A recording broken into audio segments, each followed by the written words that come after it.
Bonjour tout le monde, il faudra attendre encore quelques semaines avant de pouvoir retirer nos masques dans les lieux publics fermés. Le directeur national de la santé publique par intérim, Luc Boileau, a confirmé que le port du masque allait demeurer obligatoire jusqu'à la fin du mois d'avril au plus tôt.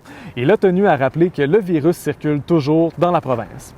Comme l'essentiel des mesures ont été levées, on préférait avoir une approche plus prudente et puis c'est d'être responsable que d'agir ainsi. Et nous sommes convaincus que c'est une bonne chose puisque le virus continue à circuler abondamment. Le port du masque demeure obligatoire dans une seule autre province canadienne, l'île du Prince-Édouard. Il devait être levé ce jeudi, mais la santé publique de la province a annoncé ce matin qu'il est maintenu jusqu'au 28 avril prochain.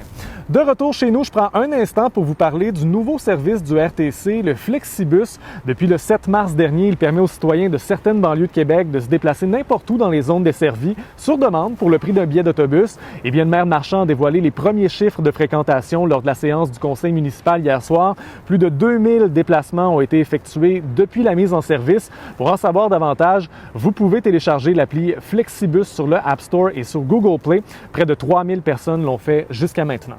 Et dans 3 mois à peine, il y aura des concerts à quelques mètres de moi sur Place Diouville dans le cadre du Festival d'été de Québec.